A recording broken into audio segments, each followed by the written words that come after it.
Hi guys, my name is BhagatCheema and the drug I'll be presenting on today is called CAT or Catha edulis.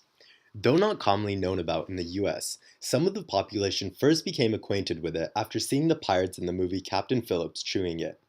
So, what is this common yet mysterious drug that drives most of the Somali pirates today?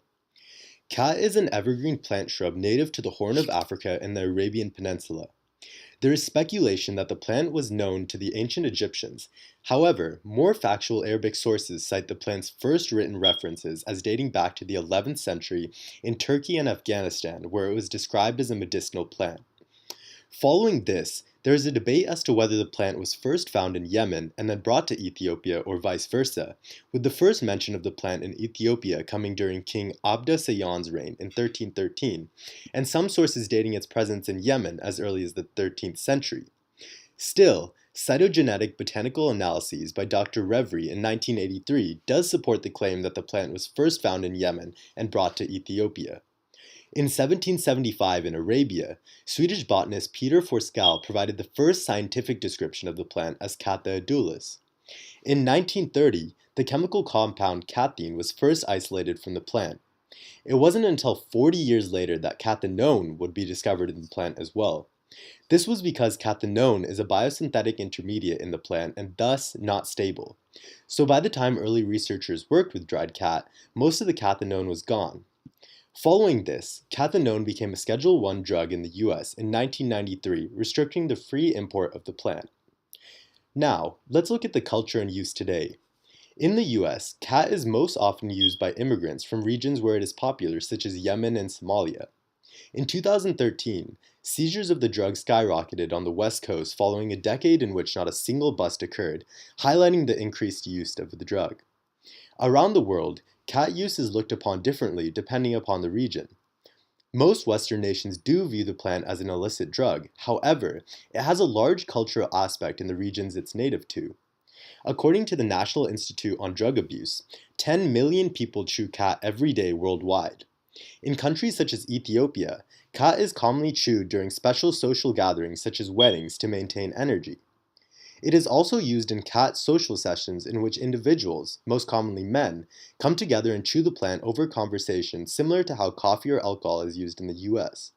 Additionally, laborers and students also heavily use the drug in order to delay the onset of fatigue and keep working without meals. It has become such a large part of the culture in places like Yemen, it is even used during prayers. This exceptionally high use, however, has become a problem in Yemen as evidenced by this article published in Time magazine in 2009.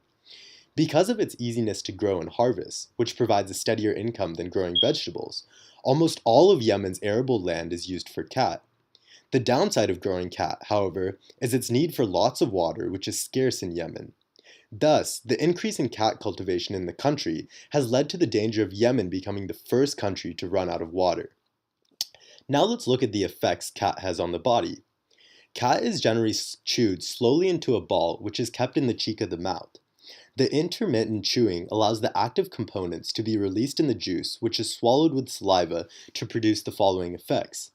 In the short term, lasting about 3 to 4 hours, the user feels euphoria, increased alertness and arousal, which can help with concentration and focus, increased blood pressure and heart rate, and loss of appetite. Following this, the next 1 to 2 hours can find the user having feelings of depression, inability to concentrate, irritability, and insomnia that can last through the night. The long-term effects include tooth decay and gum disease, gastrointestinal disorders such as constipation, ulcers, and stomach inflammation, and cardiovascular disorders such as irregular heartbeat, decreased blood flow, and heart attack. So, how are these effects brought about?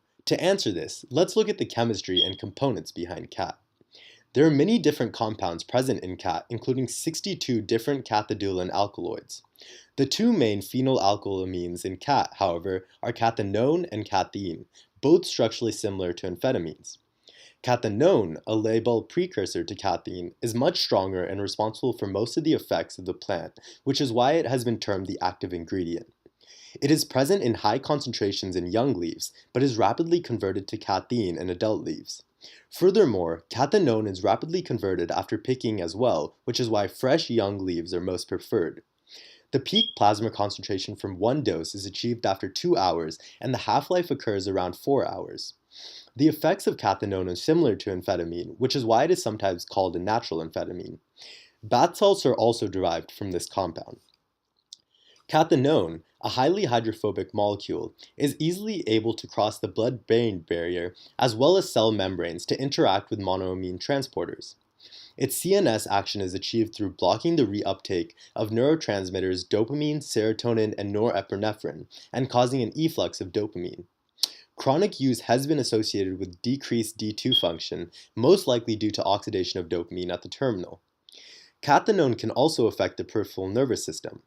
Through activation of alpha-2 adrenergic and 5-HT7 receptors, it can inhibit acetylcholine release at parasympathetic nerve terminals, resulting in an inhibition of smooth muscle contraction. Now let's look at some of the studies done with cat and the active ingredient cathinone. In a study on the cardiovascular effects of cathinone, perfused hearts from guinea pigs were isolated. After administration of cathinone, vasoconstrictor activity was observed.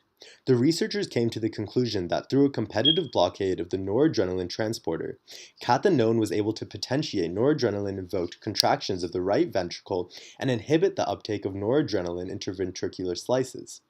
In humans, the effects of increased blood pressure and heart rate were removed by the addition of the beta-1 adrenoreceptor blocker, atenolol, but not by the alpha-1 adrenoreceptor blocker, indoramin. Thus, they were able to conclude that these effects were mediated through stimulation of the beta-1 adrenoreceptors. In the following study, researchers examined the effects of cat use on working memory and cognitive flexibility. In order to do this, cat users who had been chewing cat around 3 times per week for an average of 10 years were matched with cat-free controls who were similar in terms of sex, ethnicity, age, alcohol and cannabis consumption, and IQ. Working memory was measured using an NBAC task. As mentioned in class, this task involved a sequence of letters shown one by one on screen, and the participant had to choose whether the same letter was presented as the letter before for the one-back test, or 2 letters before for the two-back test. In this task, cat users committed significantly more errors in both the one-back test and the two-back test. To measure cognitive flexibility, a task switching game was used. In this, participants responded to presented rectangles or squares by pressing the left or right key respectively. The objects had a global dimension, the overall shape, and a local dimension, what smaller shapes made up the object, either rectangles or squares. 3 different paradigms were then used. The first involved looking at all the shapes in the global dimension or local dimension. The second involved alternating between analyzing the shapes in the global dimension and analyzing them in the local dimension. The last involved alternating between the dimensions the participant was looking for in a predictable pattern such as 4 global, then 4 local, and so on. In this task, cat users showed more pronounced switching costs, meaning a significantly slower ability in the alternation trials as compared to their performance on the repetition trials. Thus, overall, the researchers were able to conclude that cat use does indeed show an association with impaired working memory and cognitive flexibility. Now let's look into the role that cat plays in Ethiopia today. Cat's popularity is growing in Ethiopia as more members of the middle and upper classes are chewing the leaf. Cat is a natural stimulant considered to be mildly addictive. Ethiopia is one of the world's main producers of cat, and the leaf has become the country's #2 export behind coffee. But in Ethiopia itself, the government has banned cat houses. That means men like these gather in private homes to chew and discuss daily life, politics, and sports. I started chewing about 7 or 8 years ago. It gives me energy to do more work. When I'm chewing, I feel happy and I'm more effective. I started chewing about a month ago. I wish I had started chewing before because it gives me pleasure and more energy to do work.